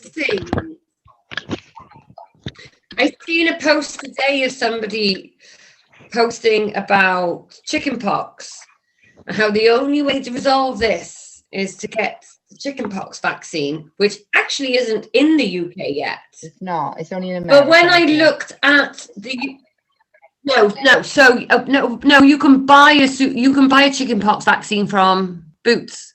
You can buy the chickenpox vaccine for your child if you choose, but the NHS have not put it on their schedule yet. I've only learned this today, and the reason. But then, if you can buy it from Boots, there's like 20 days. Oh, you have it done like the flu jab. So you'd have it done. You can pay privately to have the chickenpox. But the reason that they're saying that they're not vaccinating, we've got a low death rate, like 20 annually through chickenpox, but it's going to be a complication due to chickenpox. Well, if you've got underlying health issues, anything. So they're saying that it's going to affect if they vaccinate, the fear is. Del, I can't hear you, love. Well, what they're saying is if they start vaccinating kids against chickenpox, being where we are. Can you hear me? No. I don't know why you can't hear me. Can anyone else hear me? No? Can you hear me now? I can hear you now. No? Your screen is gone. You can hear me, Sandy? Okay, yes. Sandy can hear me. Oh, okay. Oh, I'm not quite sure. It's going a bit funny, it is. I've just seen Rhian's message in the thing. So yeah, they're saying that if they vaccinate the kids with chickenpox, those people who don't vaccinate their children, that they're worried that the unvaccinated children will actually develop adult chickenpox It and doesn't shingles work instead. like that. It doesn't So work. it's being presented at the moment, our kids are not being vaccinated against chickenpox to protect the future unvaccinated kids. They're just full of shit Well, at this that point. don't I get the can't even be bothered to explain it. Do you know what I mean? It's getting more ridiculous by the second with this. Chicken pox is not something that will kill you unless you were very, very, very, very ill. The same with anything. So to poison somebody to protect them from chicken pox, which builds the immune system anyway, is absolutely blows my mind. Because even as, you know, in our generation, when I was a child, you would just all have chicken pox and then you get over it and nobody batted an eyelid, right? But now all of a sudden it's a killer, the same as measles. It's nonsense. It's just to get you vaccinated. Anything to scare you into getting vaccinated, they will do. And they use meningitis as the biggest one, but they will. Anything. It just, I can't even say any more on this. This subject is just wild. But they're going for the children, regardless whether they come in with the needle or the sexualization. Or... Okay, sorry, can I butt in a second? Because I know. So I just want to jump in because I know Ree has to go in a moment. I gotta and go I as don't well. want Ree to have to be running off and not get a chance to say goodbye. So Ree, I know you need to go by 11, so Yeah, I we do just usually want- finish our show by yeah. 10, so we I have just want to say overrun, thank you but- so much. I know Kim. Well, I just finished what Del said. Can I just say, guys, I think I've really enjoyed. I can't hear you. Can you hear me? No, not at all. That's why we all look at you like this. I don't know what's going on. I gotta go as well, guys. Yeah, Ree, it's an absolute honour to have Strange. you. Honestly, it's, No. we just landed that you said yes to come on, and we don't want you to stop speaking up. We really don't. Yeah, you're brilliant. She is, isn't she? She's Brilliant. incredible. Hey, hang on a minute. You're all brilliant as well. You're all brilliant. You're all sisters in arms. Yeah, but it takes Yeah. some real courage to do what she does, Alan. Do you know what I mean? True. Very, very true. She's a lot better than she knows. I told her that earlier. and Didn't I, she Ree? does. I'll tell you something. You seem to get better and better and better every time I see you. Oh, Alan. No, honestly, do you know, girl. Credit where credit's due. I love you all to bits. I really do. And it's really nice because I don't trust many people, but I would class you guys as friends. I don't really have a lot of friends either. And I trust and love all of you like you are friends and to a certain extent family. And I Don't just make us cry. That will end the show, won't it? Can you hear me before I go to speak? A little Oh, Do you hear bit. me? Say in your band, Oh. which is loud. I don't know what's going on. I just want to say the same. I thoroughly enjoyed tonight's show, but I just know that our camping trip next year is going to be so massive. I'm coming No, next time. nobody hearing me. I can hear you. I can hear you. Is it an open invite? Of course it is. Yeah, absolutely. Yes, this is what I'm saying. There's a lag on It's you. it's an invite for the community that we are creating for beautiful souls. Anyway, guys, thank you for letting me come on. I'm going to say Right. good night. My internet. Thank you for joining. But thank Good you very night, much for letting me come on. Ree, I'll see you Thanks for soon. And joining. girls, Yeah. Gail and Kathy, thank you very, very much for letting me Night, come on. Anne. No problem. No, thanks to Kath as well for joining us at such short notice. I know she No was dying to worries. I wouldn't have missed it for the world. It's been lovely. It's been great, guys. I'm going to shoot off now. Yes. So I'll catch you Thank later. you, Anne. Love you all. Love you. Lovely. Bye-bye. Bye. Ta-da. Love you all. Thank Oh, you. look at them ping away. Ping. It's like bewitched. Ping, and they're gone. Oop, there goes another one. Thank you, Ree. Thank you. It's normally in waiting for us, so it's a good one. Ree, thank you so much. I know you've got to go and see your daughter now, so thank you. I've really enjoyed tonight, actually. Normally, as much as I enjoy it, I find I don't always have the time for the show, and quite often going, oh, I need to go to end for me to do stuff. I actually have a list here of questions I wanted to ask you girls. Yeah, I've got a whole page of questions I wanted to ask you. Oh, what do you have to have them back on next week? If you want me. We could run a PCP live off our YouTube channel. Just about to say the very same thing, because we are not engaging on our PCP page enough as it is. So yes, definitely. Let's do a live with you. I know Kim's Tuesday or Thursday is her thing. So Tuesday or Thursday, why don't we do a live off our PCP? And if we have a quick discussion beforehand, see where we're gonna take it, and we'll smash out the cracking show. If I send you the questions tomorrow, and then between the three of you can. But yeah, I've been in fangirl here. And I've been writing questions over the past 2 days. I've got a whole list. Bless you. Well, then we'll either do a Tuesday or a Thursday. Message any one of us, and we'll sort it out. We'll go live with our PCP. Okay, brilliant. Brilliant. Thank you so much for coming on. Thank you. Thank you for jumping on at the end there, Sandy, as well. I know you haven't got to say anything. He had Rian on as a guest before. Yeah, I know. Double Yeah. bubbles, Double bubble. Well, good. Let's just thank everybody for watching tonight. From what I can see from the guys in YouTube, they've those who are watching on YouTube haven't actually got the Wake Up UK chat up, so I can't see it. I think everybody has enjoyed tonight's show, and I know I have. It's just this is just subject. It's just so precious to my heart. So. I've enjoyed this. Lisa, every week without fail, always watching the show on YouTube. So I just want to give her a shout out as well. And I think for a couple of people, the show's probably been a little bit hard tonight. So yeah, I want to.